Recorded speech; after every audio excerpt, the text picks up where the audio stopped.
our stories and our ability to craft narrative, that's the stuff that paves the way for policy, that paves the way for the sort of arc of justice and all of that. And that I'm here for.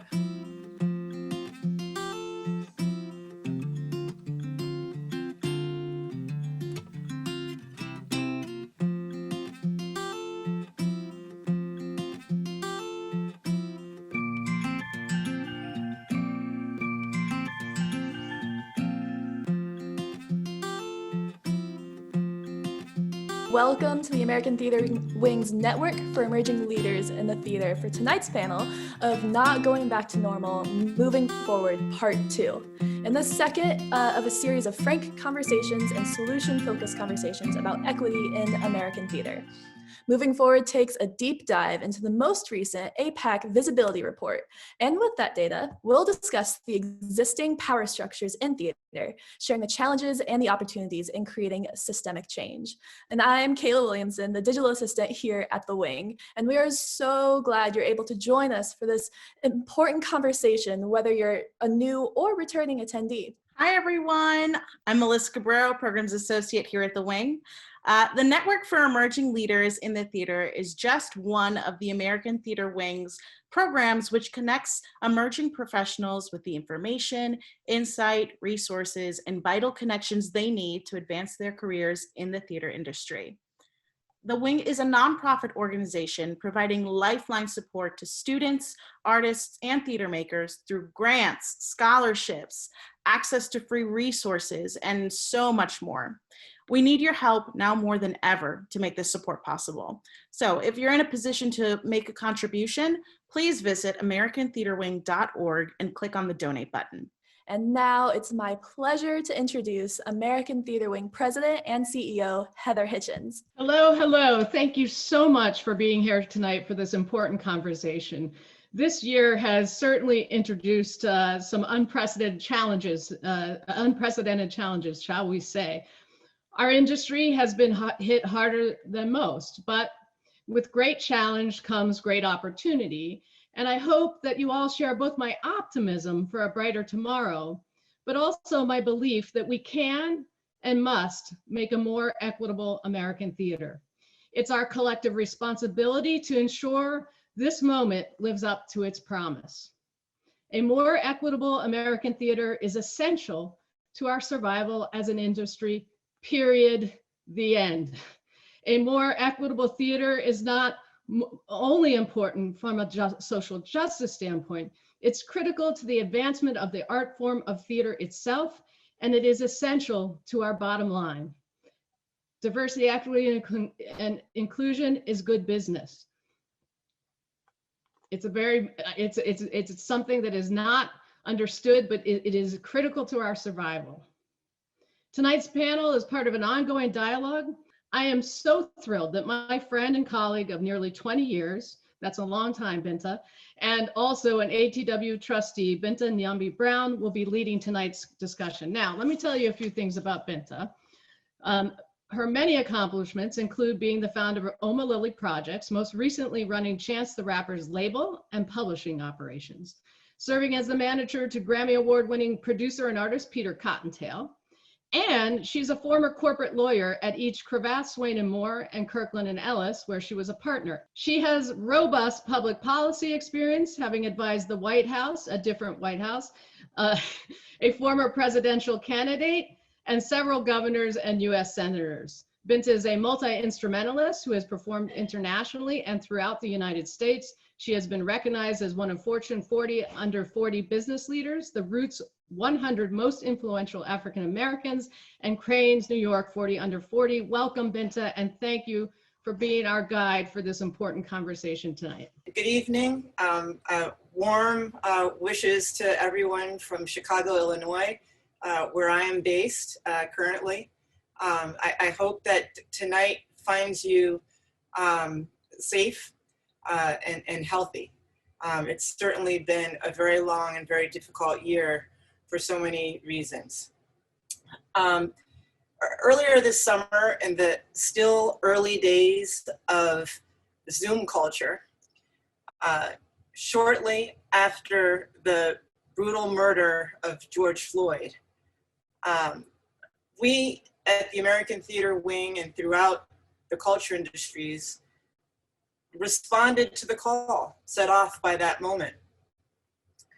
We recommitted ourselves to this incredibly important conversation on race, racism, equity and inequity, structural and systemic inequality in America. And we chose to look inward rather than looking outward in an effort to assess, and I'll just be blunt, our own sins and our responsibility for addressing them, to fostering an environment for a true change of heart, a change of heart that will enable and nurture the dignity of all people. And we know, as arbiters of culture, that as tellers of human stories that have the potential to shift how we see ourselves and one another, that the buck starts and stops with what we do in the theater. And that is why we are back. That's why we brought this series back, because the conversation that we started in June, or maybe it was July, it's been a long year, we know that it's not over yet. We know that we need to continue this conversation and that we need to build this into much more than a moment, that this must be a sustained movement in the hopes that together we can create enduring change. So enough of my talking. I'd like to begin introducing each of our distinguished panelists tonight. First up, we have Saheem Ali from the Public. Saheem is the Associate Artistic Director and Resident Director of the Public Theater. Recent productions there include Shipwreck, The Public, Woolly Mammoth. Richard II, Fires in the Mirror. He has workshopped new plays at Playwrights Horizons, Playwrights Realm, MCC, New York Stage and Film, Page 73, and The Lark. Saheem is a usual suspect at New York Theater Workshop, and I'm not going to pronounce this correctly, I should have done this in our prep, Sir John Gielgud, SDCF Fellow and a Schubert Fellow. Next up, we have Pun Bandhu. Pun is a founding member of the Obie-winning Asian American Performers Action Coalition, the organization that is responsible for the visibility report, into which we're doing a deep dive tonight and having a deep discussion. So Pun, I hope that you're ready. I hope that you're ready to bring it for us tonight. Pun is also an award-winning actor, recently seen as John Yoo in the film The Torture Report, as well as Oscar-nominated films Michael Clayton, Burn After Reading, and Can You Ever Forgive Me, among others. Finally, he's an award-winning theater and film producer through his production company, Zen Dog Productions. Next, we have Rashad Chambers of the Industry Standard Group. Rashad is a Tony Award nominated producer, talent. This is really very intense here, so I hope everybody is listening, because this is a lot of ground this man has covered. A Tony Award nominated producer, talent manager, lawyer, founder and president of Esquire Entertainment, and founder of the Industry Standard Group. His Broadway producing credits include American Son, Ain't Too Proud, The Life and Times of the Temptations, Betrayal, and The Inheritance. All very, very high quality productions. His first feature film, True to the Heart, won 4 awards at the Long Island International Film Expo and was an official selection at the Big Apple Film Festival. And now Julienne Hanzelka Kim. And I hope that I got that right. Julienne is a founding member of the Obie-winning Asian American Performers Action Coalition, co-chair of the AAPAC Visibility Report, and has performed widely on Broadway, off-Broadway, regionally, and abroad. Her TV and film credits include recurring roles on Netflix, Hulu, Showtime, CBS, USA, and more. This is a great panel, everybody. I hope you all appreciate just what a special group of people we've been able to bring together. She is a member of the Workshop Company at the Actors Center, of Van Leer Literary Fellowship, and the Ron Van Loo Teaching Fellowship. And then finally, but not least, we have Stephanie Ybarra from Baltimore Center Stage. Stephanie began her tenure as Artistic Director of Baltimore Center Stage in 2018 after serving 7 years as Director of Special Artistic Projects for the Public Theater in New York. Her career also includes roles at Dallas Children's Theater, Dallas Theater Center, Yale Repertory Theater, Two River Theater Company, and Playwrights Realm. Her recent awards and honors include the 2018 Nation Builder Award from the National Black Caucus of State Legislators, as well as being one of the Yerba Buena Center for the Arts 2019 YBCA 100. So if we were all together and we could see clapping and see one another, I would say, let's welcome everybody with a round of applause. But since we're not going to do that. We're going to just dig right into it. I would like to start by explaining to everyone here. I don't want to presume that everybody knows what AAPAC is. So what is AAPAC and why did you form? Well, we really formed, I guess it was about 2011, when a group of us Asian actors kind of just started asking ourselves the question, were we auditioning for a lot of theater at the major nonprofits and on Broadway, and started, wondering why we maybe suspected we weren't seeing ourselves on stage so often, our community of actors. And we wanted to investigate that from a statistical point of view. And so we started to gather statistics on every single show produced by the major nonprofits in New York and on Broadway. And we couldn't just gather Asian American statistics. So, we gathered statistics on everybody. And we found that our hunch was true. We weren't on stage. And we weren't in the audition rooms pretty much. And we found, in fact, that across New York City, the theater capital of our country, there was very, very poor representation of people of color on stage. So fast forward, almost 10 years later, we continue to release a report on these statistics every year. We've covered just about 10 seasons now. And recently, and to be fair, we've seen a lot of growth happen very slowly, but steadily, very slowly but steadily. But with this last report, we wanted to address kind of deeper issues than what we've been doing from the beginning. And over the past couple of years, we've gone deeper by including directors and playwrights, not just actors. And with this last report, we're going even deeper. We're looking at different issues that Pan will maybe touch base on a little bit, like economic impact and where artists of color are being produced. And so we can't believe that we are still gathering the statistics. We had no intention of making an official report that would be go on this long, but here we are, and we've really learned kind of the power of numbers. Yeah, as Julienne said, things have changed a lot in the 10 years we've been gathering statistics. When we first started, Asian Americans were only 1% of all Broadway roles. Black actors were only like 9% of all Broadway roles. Things have increased a lot. Our latest report is the 17-18 report. We're going to release the 18-19 report in March, so in about 3 months, and then we'll be caught up with the season that shut down during COVID.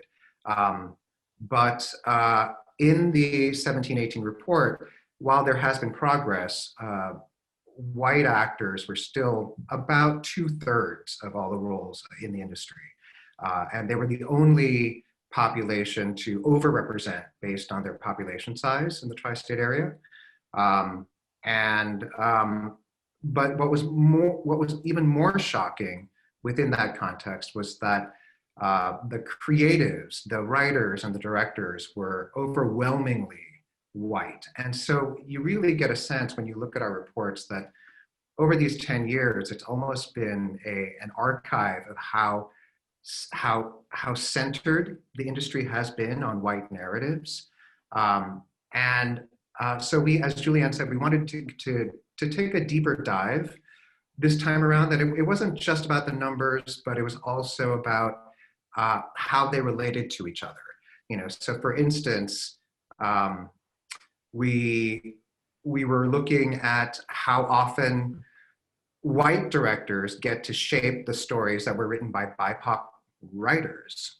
And actually, shockingly, every single time there was a BIPOC writer credited on a Broadway show in the 17-18 season, it was always directed by a white director. So the question of who gets to tell the story and who gets to shape the story becomes even more interesting in terms of who gets to control the vision for the story.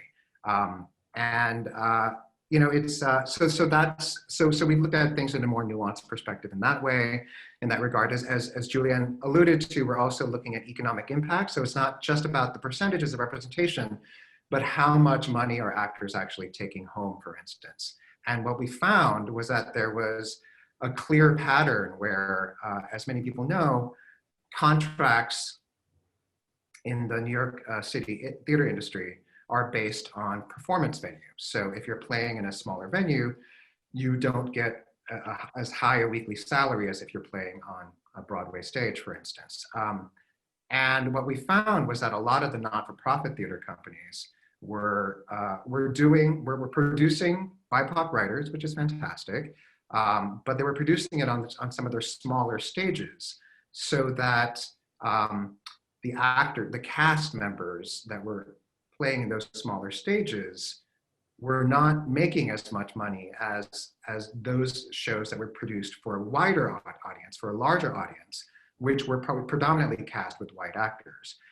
So just to throw like one number out there, we learned in this past report that theater companies spent $1.70 on white actors for every dollar that was spent on BIPOC actors. And sometimes at places like the Roundabout Theater, for instance, the Roundabout spent as much as $6 for every dollar that was spent for BIPOC actors on white actors. So, it really gets into the discrepancies that exist of who gets to tell the story, who gets to shape the story. And what was interesting too this time around, we also looked at whether there was correlation between if, for instance, this was a year where there were more Asian writers being produced than ever before in the 10 years that we had been collecting data, which is fantastic. However, correlated with that, it was interesting that Asian American actors were the only group to drop from their previous season, even as Asian writers increased. And so there wasn't a correlation between Asian writers necessarily telling Asian specific stories. And what we found was that, what the question we're asking was, is there pressure for writers of color to still center white narratives? So it's really much more nuanced. I don't want to get into a big statistical discussion, because I'm really excited about the panel that Binta, you've assembled here. So if anyone's interested, please go to aapacnyc.org to see the report. And I'm really happy to hear that so many people from across the country are here tonight, because I'm reminded that even though these numbers are New York centric, they've had a huge impact nationally as well, because there haven't been national groups tracking these numbers. And what's true for New York does translate and reverberate across the entire industry nationwide. So usually APAC sits in theater companies and rooms across artistic directors who have been in those positions for like 30 years or more. But what we have here is a really exciting group of primarily BIPOC leaders who are actually changing the industry. So I really want to get into a solution-focused discussion. So I'm really excited about that. Thank you so much for providing first of all, for doing the study. and for continuing the study. And it sucks that we have to do these studies. It sucks that we can't just say from our own experience and observation that these are the way things are. But as we all know, there is increased validity that comes from rigorous data in the form of evidence. And it's when we have that that we can begin to really push for changes and reforms. So, you know, I share your desire to jump into the thick of the conversation, and welcome to everyone again. You know, Pun, you said a number of provocative things to set off this conversation. As both of you and the report have said a number of provocative things that I think are important for us to think about. As we move towards solutions, let's talk about how I at least hear some of those things. First, you're acknowledging the potential that there is embedded white supremacy in how we tell our own stories and how we develop our own stories. And in order to get to the solution, I think we need to understand why that is. Is it fear? Is it conditioning? Is it, you know, what is it? And how do you think we move past this? So, you know, I'm gonna go over to Rashad and ask him, you know, what you think. And by all means, this is meant, and it works best as a conversation. Notwithstanding, you know, moderators' prerogative to call on people from time to time, I would encourage everybody to jump in and to participate so that we could have a good, vigorous conversation. Absolutely. It's a great question. I think a lot of it comes from, I'm going to call it speculation and a lack of research on what people want to see and what people think makes money. And there are certain times when people just pick shows or pick writers because they think they're gonna have more of a demand or have more theater goers that want to come. But I think there needs to be a bit more cultivation on what is important and what narratives should be seen. If you look at something this is not theater, but for movies, for example, when, you know, Tyler Perry had his deal with Lionsgate, they said Black people don't go to the movies. So therefore we're going to give you this deal and like hope for the best, but it's going to go away. And then he proved that he found this niche, and a lot of his movies are doing very well and going to #1. And I think if this research could possibly educate not only not-for-profit theaters, but producers to kind of show what's out there and what people want. And I think a lot of us as BIPOC people, we want to see ourselves represented on stage. So when you see shows that have a large African-American cast or large Asian cast, et cetera, you know, we have our people coming out in droves to support that.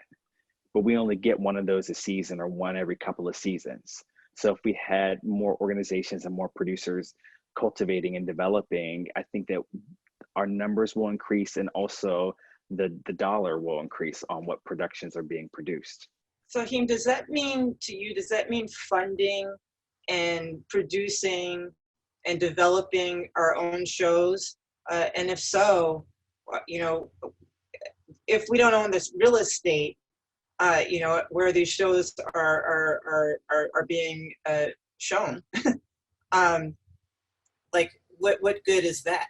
Yeah, we may not own them, but they are our cultural institutions, you know, and we have the prerogative to say what's important to us, to ask for the things that, or demand the things, to use the verbiage that has emerged this year. We have demands to make and to be heard, and we're at the moment now where our voices are louder than they have been. The voices have always been there, but it's taken this moment to allow us to really be as vocal as we have been. And so these institutions where we go to make work, our institutions are, I really think it's speculation, it's fear, but it's also, you know, the unconscious bias, like these biases that these institutions and their leaders aren't even aware that they have, which is why the numbers are so important, because the numbers don't lie. And once you can prove that the discrepancies exist, then you can force the conversation to happen about like, well, what can we do to actually fix the problem that exists? How can we be commercially and morally, forward thinking in ways that allow diversities of all kinds to exist? Because the shows will make money, the shows will be successful, but opportunities need to be given where they haven't been given before. So I really salute, AAPAC for being so vigilant about giving these numbers, creating them, and we're in a moment where we understand the discrepancies exist, but until we have actual proof to say this is the landscape, this is the environment which we are creating in right now, something has to move from theoretical to actual, and numbers don't lie. So, thank you for saying that. I also wanted to add, leadership positions is something else that we are tracking now. And in our next report, we are looking very closely. We started to with our last report when we realized that 100% of the nonprofit artistic directors in New York City were white. So we're so happy to have, you here, you all here in leadership positions. And we are tracking that because the decision makers who, for various reasons, demonstrate bias, for example, or provide a limited opportunity for BIPOC shows to be produced. Those it goes so deep in terms of opportunities that are provided, and also the bias that what shows are picked by white leaders of BIPOC writers, I also think is an issue that I feel very, very strongly about. That there's a big difference when BIPOC leadership are picking material versus white leadership. And I think in order to cultivate a wider audiences, there needs to be variety. Not just, there needs to be so much more produced of BIPOC artists, but also it's a variety within that. And I just wanted to add to that as well. I totally 100%. Just to clarify, when we say 100% of all artistic directors in New York City, we mean just the theater companies that are featured in the report, which is the top 18 theater companies in New York City, which are right. the companies that actually produce on an off-Broadway contract or higher, all have artistic directors that are white. But to Julienne's point, if you're a white artistic director, wouldn't you there has been a pattern of those artistic directors choosing shows where they might have a say in how that show might be shaped, like they have a position to take on it. And for BIPOC stories, I think a lot of white artists feel like, oh, I can't speak to that issue, or I can't speak to that experience. And so that is, we'll save that for, one slot in our season, but it's not what I'm interested in artistically. And so that's my question is why do we think in such sort of why is race so primary? Why can't you be an artist first and be, as an audience member, I'm moved by universal stories, right? And why is it that we tend to, that in the past, at least traditionally, white artistic directors have chosen stories that are closer to their experience? And I would love the panelists who have a background in the not-for-profit, Stephanie and to talk about that issue and what they've seen in their experience in terms of how often do artistic directors want to be the person who makes that note to be like, oh, it should be this, to have a hand in shaping that story. Right. I want to get Stephanie into this conversation too. So I'm glad that you went there, and our thinking, by the way, is really similar on this, because something that occurs to me is that, and I'm sure that it occurs to all of us, is that it's not a particularly competitive environment in the sense that there is, as we think about the New York theater market, you know, like it's the New York theater market, there's nonprofit, and then there's the shows that are on Broadway, right? And you know, obviously there are other parts and aspects of the theater industry in that, but it's not, it's somewhat insular, I guess is what I'm saying. And I've heard and seen data, and I've seen this in the theater industry, and I've also heard this in the music industry.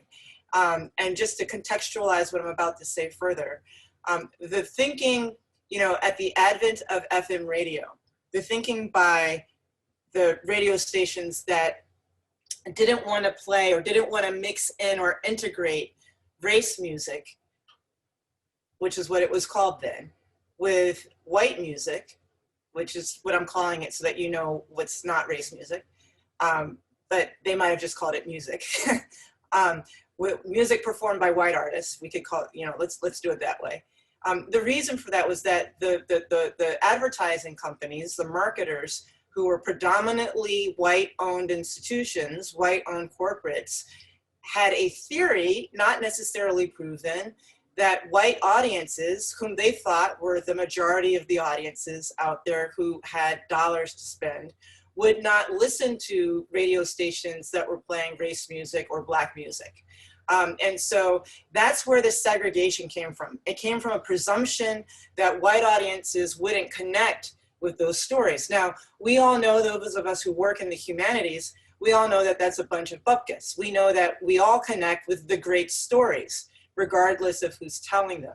But the same thing translates, you know, for what Pan was just describing, which is that there seems to be a presumption that the audiences who are most likely to come in to buy tickets aren't going to be able to connect with non-white centered stories. And so, you know, Stephanie, I want to get you in here. I just spoke for way too long. I apologize. I would love to hear your reactions to all of this.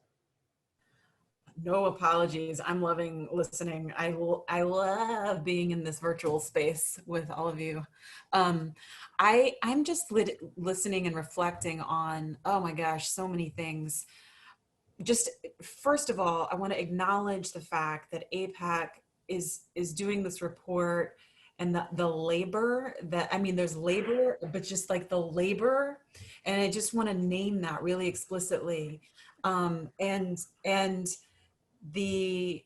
there's no reason that white folks can't be doing this for themselves. There's no reason that every theater company can't, or can't, they should be looking at these numbers themselves. And I think what is striking me about this conversation, I come at this, I used to come at this from a representation sort of way. I used to come at this from the, you know, I used to be an actor, and the only time I ever saw me on stage was when I was on stage.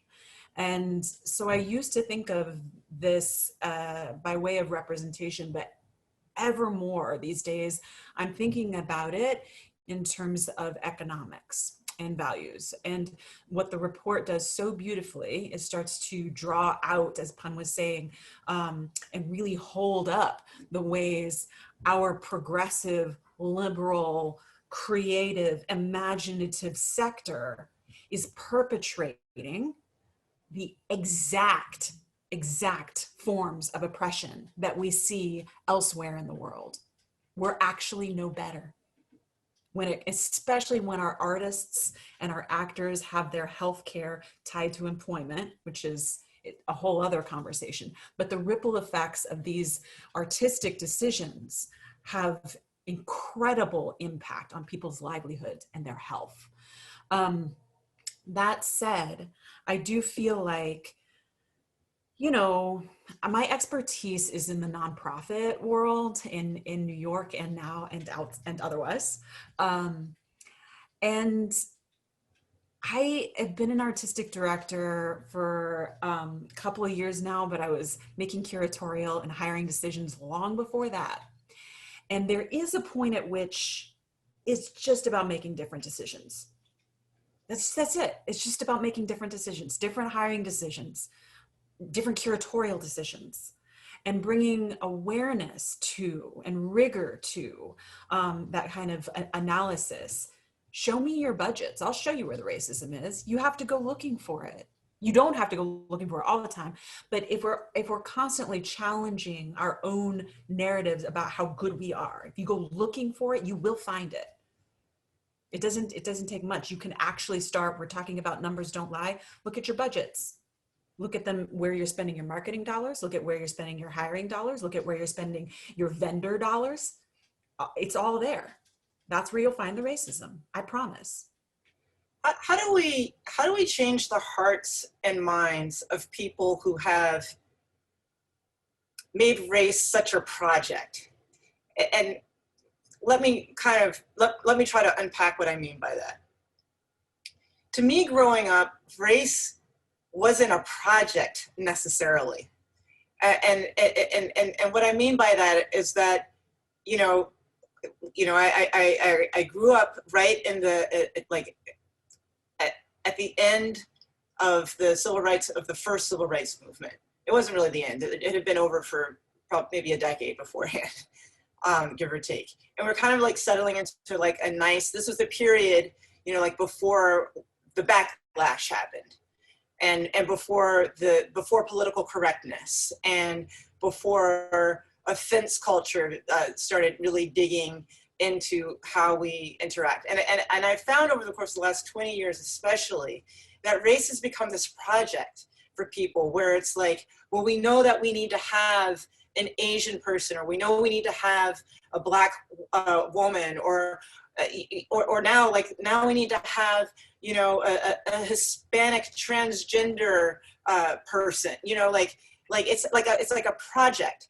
And it elevates race in a way that actually further, at least in my view, further separates and alienates people, as opposed to doing what we're supposed to be doing in the humanities and in theater, which is finding ways through storytelling to demystify and bring us together. We actually make it more of a project. So how do we move past that? Because now we just seem to have this extraordinary heightened awareness. I might be referring to people who are extremely liberal, who want to do the right thing, but they want so badly to do the right thing that it becomes this really uncomfortable, project. I think it depends on the intention behind it, because it's very easy if it's tokenism, you can smell it. You can smell it because it doesn't feel deliberate or substantial. It feels like you've checked a box, and I think that good intentions can lead to that if they haven't been examined, or if it's not the story that requires it, if it's not a collective of artists who require it, if it's just kind of bandied on in a way that feels opportunistic, then that can be called out because you can tell what it is. And so it has to begin with the stories that are being told, the artists who have been invited to tell them, and then how those particularities of the story being told are fleshed out. Stephanie was one of the first people to ever hire me in an institution, and she gave me my first job at the Public when she was there making those curatorial decisions. And I'll never forget that it was in conversations with Stephanie that I realized the power that I have as a director to be able to bring to the conversation, to the table, these are the creatives that are important to me. These are the artists that are important to me. These are the types of diversity that are important to me, and has to start from a substantial and from a subjective place. But it really opened my mind to thinking about how to really be rigorous and radical about how I'm approaching even those conversations with theaters when I've been invited to be an artist. And so I think it's about doing the work to really decide for yourself where you're going to put your energy, what you can speak to from your own individual perspective, and then owning the power that you have as a director. I'm speaking just as a director in this moment, to be able to actually affect those rooms that you enter. And, you know, it was an early lesson, and every single other theater that I walked into in New York after those first meetings with Stephanie, I was able to bring that into practice, you know? So I think it's about empowering the artists such as directors to understand that, and writers, that they have that power, and also to be sure that those decisions that we're making are actually, that there's a rigor and there's thought and there's consciousness to them. I think in terms of changing people's minds, you know, I think what Stephanie is saying about making different decisions is so important. And I think it does take a level of awareness. For instance, I think the numbers sort of tell us where the opportunities are and where opportunities are closed.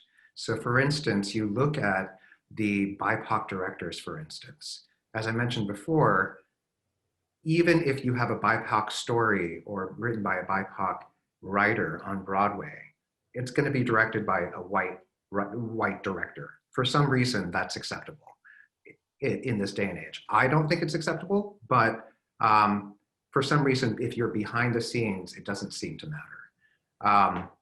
And then you look at the not-for-profit where they're doing a little bit better, but the opportunities that exist for BIPOC directors are only, the gates only open when there is a BIPOC play written by a BIPOC writer. Then people think, then the artistic director thinks, oh, we need to hire a BIPOC director for that play.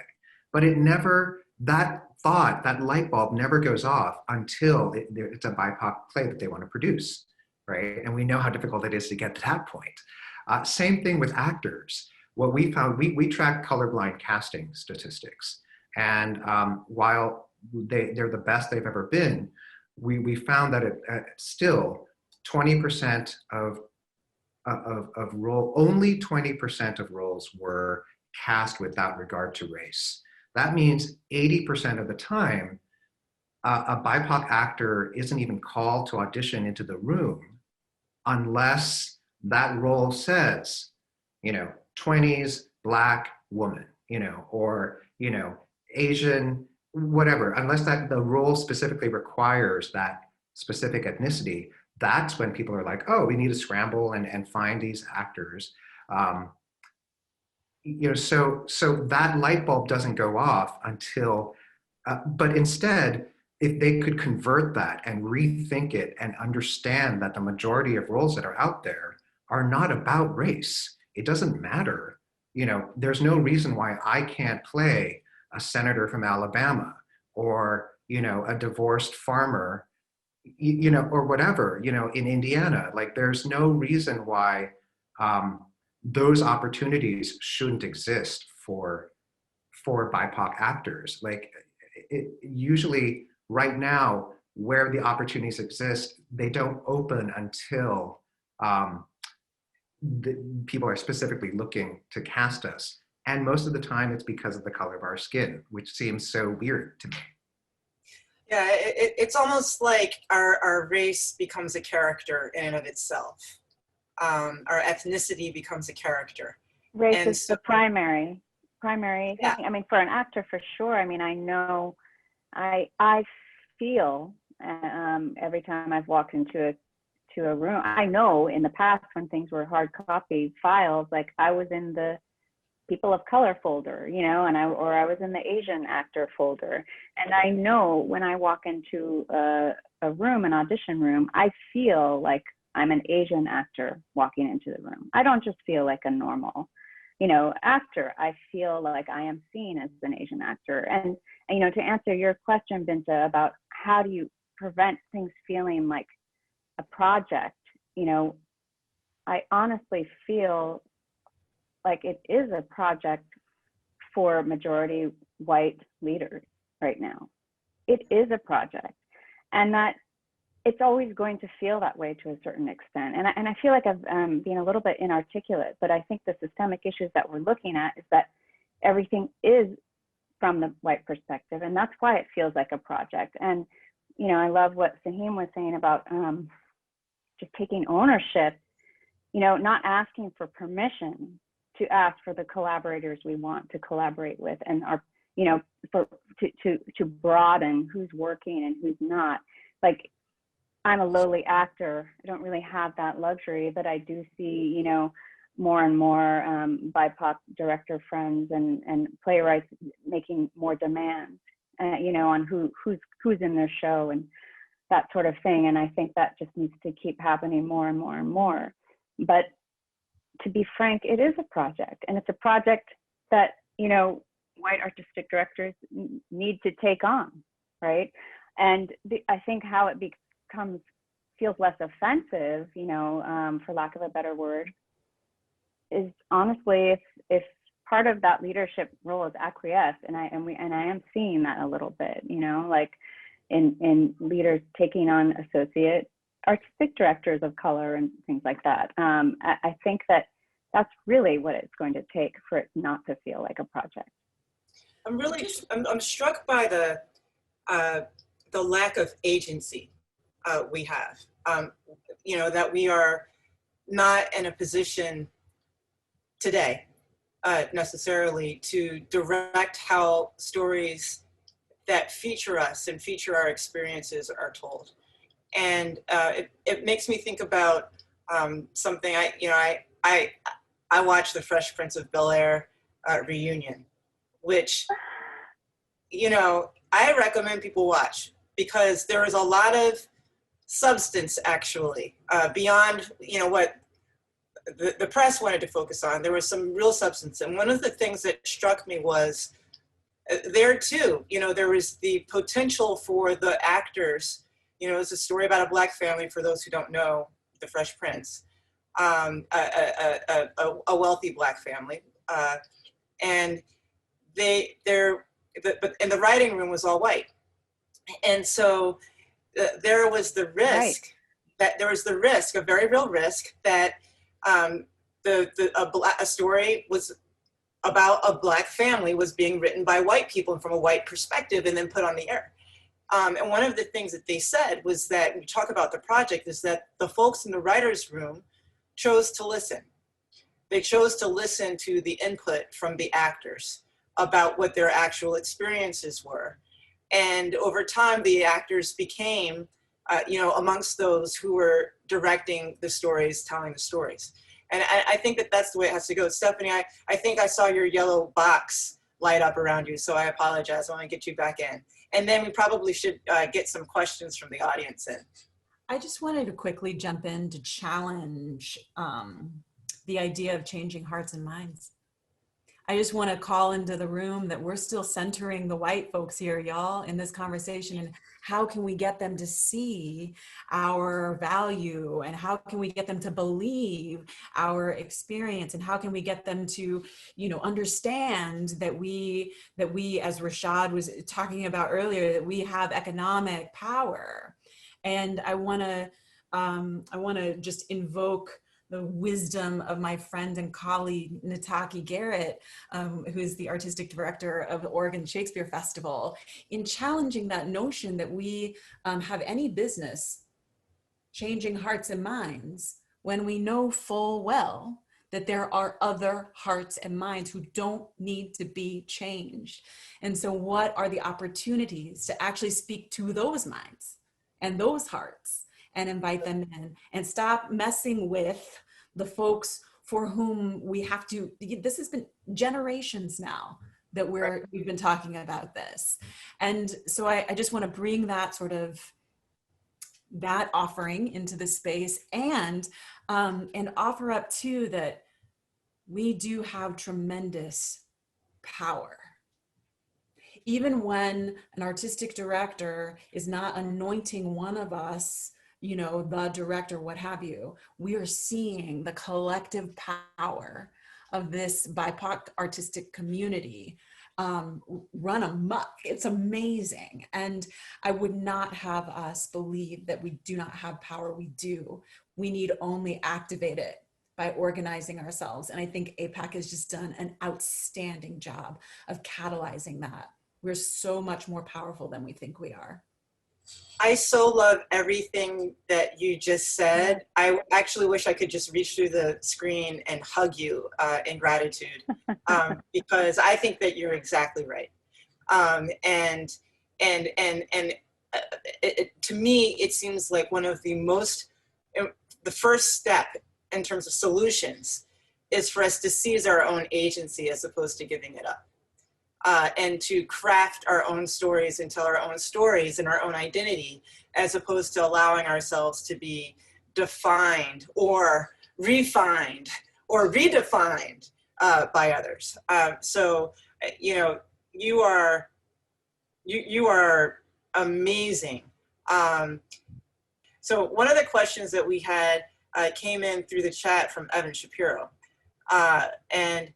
He says that you mentioned artistic directors and directors, but given the power structure, should we also be focused on commercial producers, general managers, casting directors, stage managers, and so forth?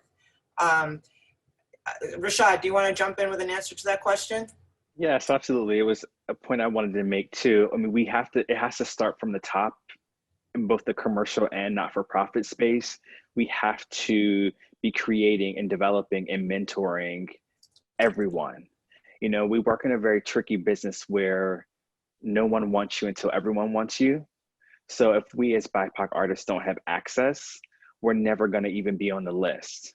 You know, as a producer, I often get a lot of our allies come to me and say, I wrote this project and it's mostly BIPOC and I want a Black Broadway director. And I'm like, well, there are like 5 and they're all really busy. So how do we expand to open up doors for other people? Now, as a commercial producer, I can always do that, right? Because I can pick a new director and theater owners won't give me a theater.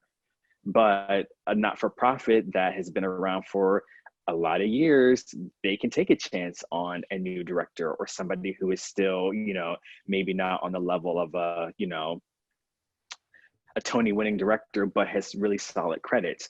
So I think it comes down to really being able to create access and then nurture. And that's why I love organizations like Broadway Theater Coalition, because they're creating fellowships for various aspects of the arts, and we'll be able to permeate spaces that are traditionally predominantly white and be able to nurture them and be able to allow them to work in their chosen field with a actual wage where they can just go to work and go home. They don't have to go to work and then go bartend somewhere because they can't pay their bills. But, you know, as a producer, I'm always thinking about how can we diversify and how can we make sure that we are not only seeing people of color on stage, but we're looking at the marketing department, the stage managers, the casting directors, all of the above.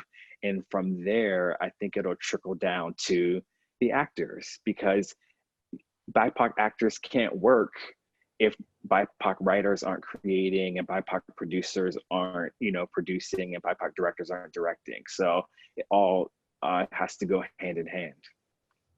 How do we integrate the ranks of producers? I mean, yes, education, mentorship, I hear you on that.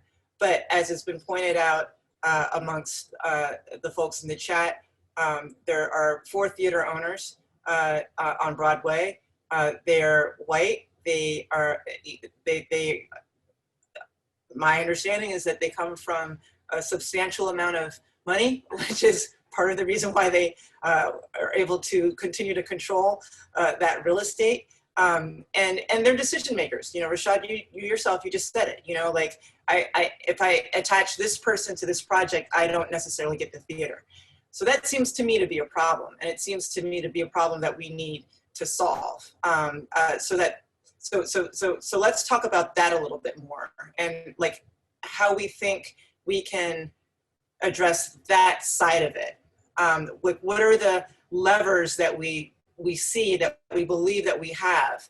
You know, like, yes, agency, yes, you know, like centering ourselves, yes, mentoring one another. But how do you get around the fact that the theaters are owned by 4 families?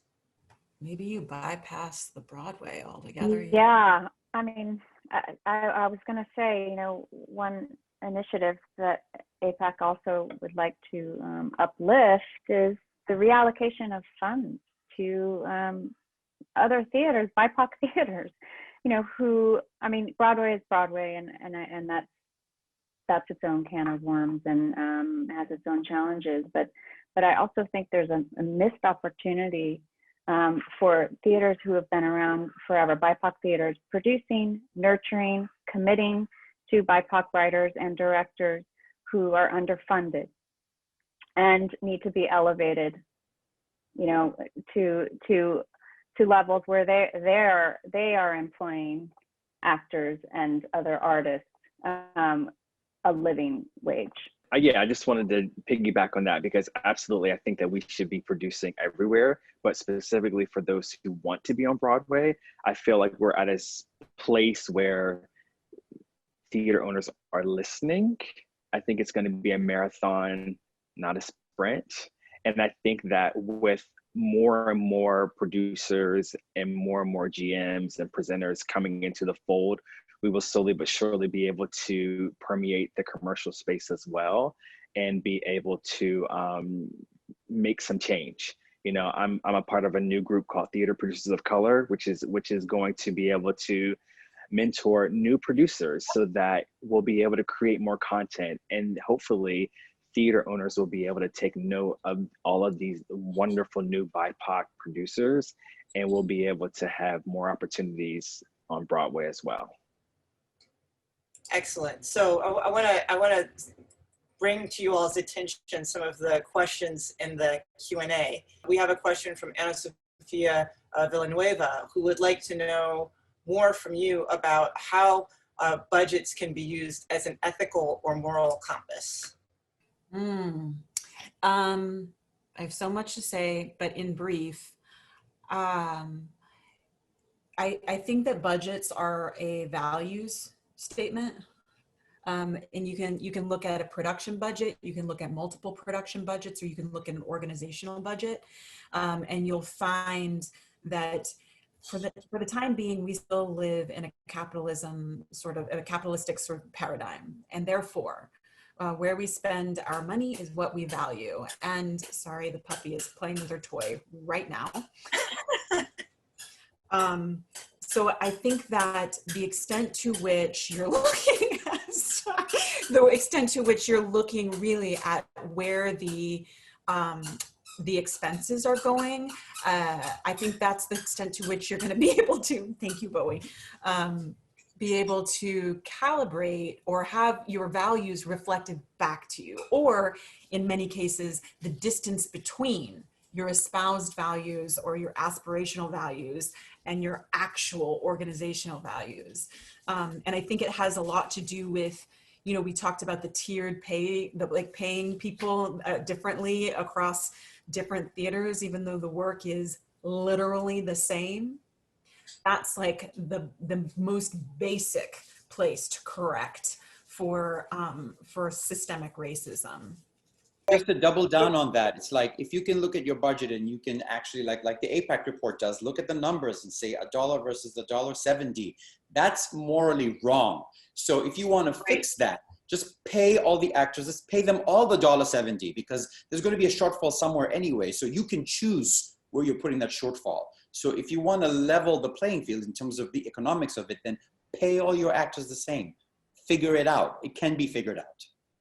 Yeah, I mean, that one to me is not rocket science, because what you're otherwise effectively doing is you're creating a ghetto within theater, right? Where it's a class system and it's a ghetto, and people aren't able to emerge past it. You know, a conversation I have with my mother all of the time about, I work primarily with independent artists. We work really hard to make sure that we're generating enough revenue so that we can keep investing back into our art. How do you do that when you're being paid a fraction of what other people are being paid? You can't easily invest back into yourselves.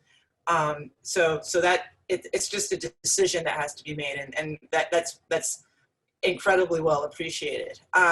So here we have another question. I'm not going to try to pronounce your last name, but your first name appears to be Gold.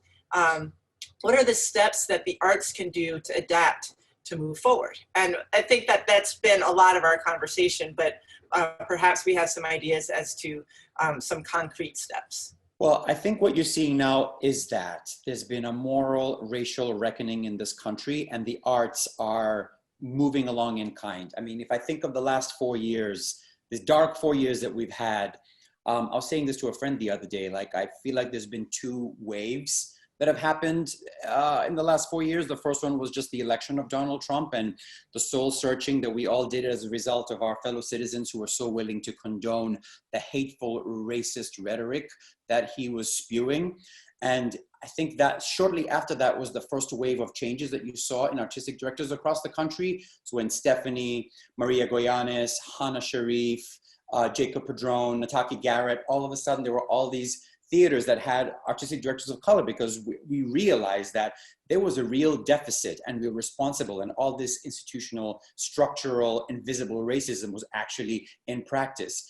And then I think the second wave happened this year after George Floyd. And now you saw all the associate artistic directors, resident directors, a whole second wave of that, because we cannot ignore the fact that it's behind the curtain, behind the stage, racism exists, white supremacy exists. And so our cultural institutions have been forced to come to a reckoning. And so we are now at the tables to have conversations about, like, how can we be effective, and how can we right some of these wrongs that have existed. And so our institutions have been forced to change because of these dark 4 years that have happened in the country. And I think there's a direct correlation. It's like, you know, had this person not become president, who knows? We may not be, you know, having this conversation right now, but it was a real response to just a light being shined in the dark corners of our American psyche, and realizing, you know, all is not well underneath, you know, the cabinets. Anybody else want to weigh in on this? We've been talking about systemic things, and we've been talking about politics writ large. But I just also want to say that, you know, the personal is political, and we all have a duty to approach this reckoning and reconcile with sort of our own biases. You know, as a person of color, I'm always aware all the time of, like, when even if it's wait staff, like my husband is a white man, and like I notice, like, when they give him more respect, or they only respond to the question and look at him, you know. And similar, it's very similar to sort of what I experience as an actor sometimes at these white American theaters. Yes, they're happy that I'm there. They're happy that I'm fulfilling a role, but I never get a chance to sort of feel a deeper connection. Like, it never feels like it's my artistic home, for instance. You know, like, I'm there for that specific job, but, you know, at the same time, that artistic director is sort of, you can tell, like, the way that he, and it's usually a he, interacts with a fellow white cast member. You know, there's an immediate familiarity, there's a comfortability, and those implicit things that we don't even think about. You know, who are we more comfortable with? Who are we drawn to? I think it's incumbent upon all of us to be aware of why these things happen across the theater industry. It's because of these relationships, and it's about us not willing to go outside of our comfort zone. It's about artistic directors not willing to go outside of their circle, or to go see what BIPOC theaters are producing, you know, to expand our spheres of influence, and not rely on the same people over and over and over again. Well, I think that we are proving again for the second time with this series and this conversation, the necessity for us to keep going in this conversation, because we are somehow amazingly dwindling into the last few minutes of the talk today.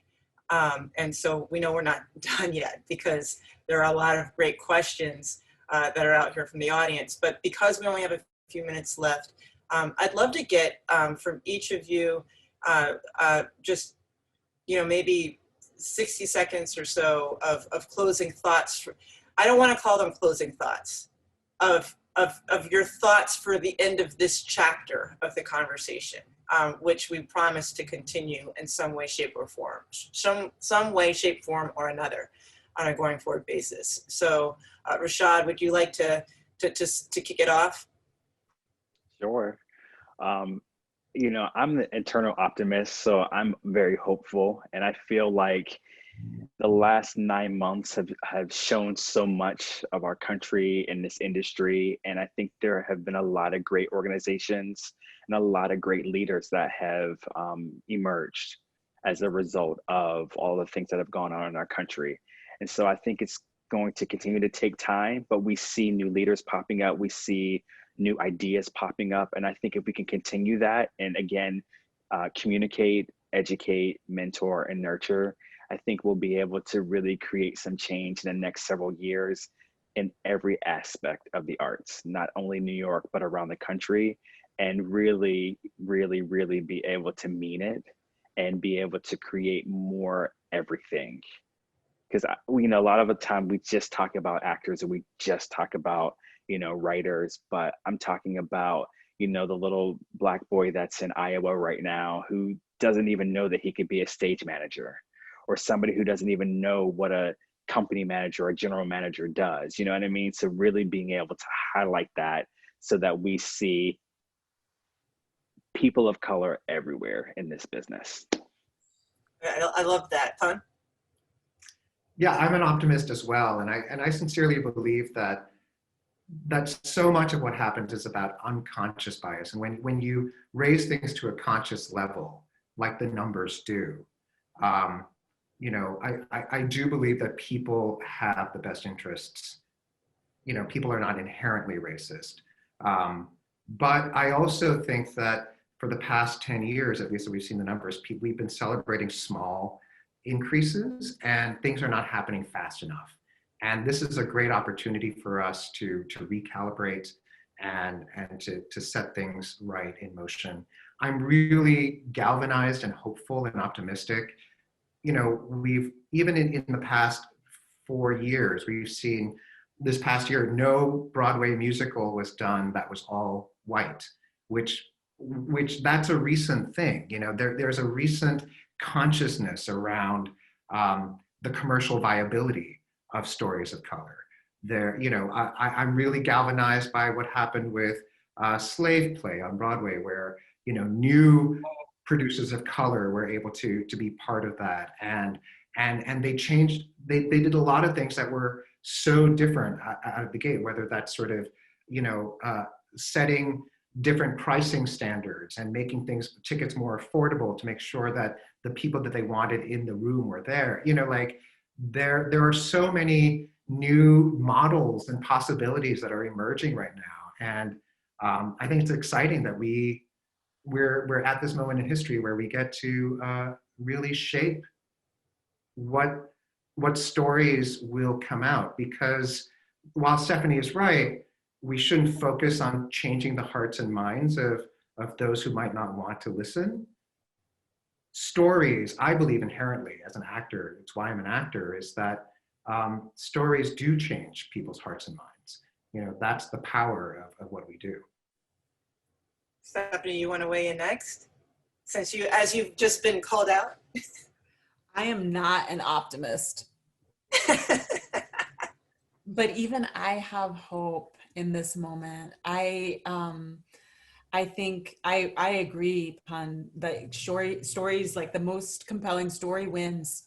Our stories and our ability to craft narrative, that's the stuff that paves the way for policy, that paves the way for the sort of arc of justice and all of that. And that I'm here for. I'm just not trying to drag, you know, our colleagues who aren't interested in coming along for the ride. But I guess I am feeling optimistic and hopeful for a couple of reasons. Number one, I think that we've established that the coalition building is I feel like it's stronger. It just, with every passing day, the coalition building is stronger and stronger, and that makes me incredibly hopeful. I am, and I guess I lost my train of thought, but the other thing I guess I would say, so I'm going to be 45 next month. No way. And wait, and one of the things that I am holding on to dearly right now is that among the people who are watching this are people who are much younger than me, and they will have people who are much younger than them. And that my job right now is to build as many networks and coalitions as possible and to progress as far as I can with my colleagues, with, you know, Saheem and Pun and Rashad and Julienne. We haven't worked together yet, but I see it in our future, you know, and I think that, and then we step aside and we let somebody else pick up the ball and run it downfield, because this is not solved in our lifetime. So, and that gives me, that takes the weight off my shoulders, and it gives me hope for what is yet to be accomplished. Saheem, would you like to respond? And then we'll close out with Julienne. Yeah, I just carry everything everyone said forward, like just what Stephanie said, like the hope and the optimism. And, you know, the title of this panel is Not Going Back to Normal. There is no going back. And it's like, what the hell is normal anyway? It's like, will not be business as usual when we are back to doing theater the way that we know it, with like bodies and all kinds of bodies, actors and audiences in a space. And there's been a lot of substantial change. And those of us who are in leadership positions, like we were ready. I was ready, Stephanie was ready, Rashad was ready. Like we were, you know, we've been elevated in this moment right now, these last 4 years, the way that I'm speaking about them in a way that really is heartening. It's going to be about keeping ourselves honest and also ensuring that the institutions that have made declarations, mine included, stay true to those declarations. And like, you know, it's all out there, there's receipts, so we can definitely, you know, continue to make sure that that things are moving forward, because we have a measure. We have these measures like AAPAC's been giving us. And again, so heartened, because, you know, people aren't always ready to pay attention, and people are like, you know, we have nothing to do now but pay attention to the statistics, and it's going to be really make a lot of substantial change coming forward. So I have hope for the American theater after this moment. I want to speak a little bit about vigilance. I think that it's a time to be extremely vigilant, all of us, you know, BIPOC artists and non-BIPOC leaders and non-BIPOC leaders, to stay the course. You know, there's this sounds really silly, but there's creation, there's destruction, and there's rebuilding. And I feel like the theater's really taken a huge hit, you know, obviously over the past 9-10 months. And this is, you know, it will never be completely destroyed, but this is a time to rebuild. And it's a time for all of us to participate in that, whether you're just an actor or, you know, an artistic director. And everyone must remain vigilant with that. You know, when even actors, I really believe that, you know, what I'm choosing to participate in and not participating in. I feel I'm saying a lot more no's these days, based on material, based on values, you know, based on how I want to give my time. I don't always want to be giving it to you know, culling statistics and writing reports, but AAPAC has to stay vigilant in doing that. The work still needs to be done. We have to continue. We can't let this opportunity of spaces in the theater pass us by. And you know, as everyone said, there's a great, and Stephanie mentioned, there's like a great sense of just coalition, collaboration right now. And we can't drop that ball, you know, when theaters reopen. We have to keep moving it forward. Well, I want to thank each of our panelists. You guys are all tremendous, collectively and individually. This has been, for me, such a rewarding conversation, and certainly one which I know we're going to continue. And I hope that each of you will continue to be part of the conversation with us, regardless of where we're coming from, or we all know that we ultimately have the same goals, which is the kind of society and the kind of world that we can live in, that we want to live in, where the fullness of our humanity and dignity can be expressed, where we're expressing it without fear, without giving into the speculation of others that sometimes governs our actions. And so I want to thank each of you. I know that this has been, for all of us, this has been a remarkably difficult year. And so I hope that we are taking care of ourselves and one another, and that we will continue to do that, because if we don't, we will not be able to continue with the work that is so necessary that we do. And so please take care of yourselves, of one another, enjoy this season. I do believe that there is light at the end of the tunnel, whichever of the tunnels you choose that we are in. And what we know without question is that if we don't continue to do this work in our theatrical community, then we can't expect our country to be different. We can't expect our world to be different, because what we do in theaters and on stages and as audience members is the important work of progressing in our humanity. So thank you all so very, very much. And I'm going to turn it back over to the wing. I just add the thank from the staff of the wing for participating in this conversation. That's an ongoing conversation. And we want to move from thought leadership to do leadership in our community and get some things done and keep hope alive and come back to a more diverse, more reflective of who we are American theater. So thank you for all of your labor, your actual labor in creating the reports and producing the shows, and for your emotional labor and helping us move this conversation forward. Happy holidays, everybody.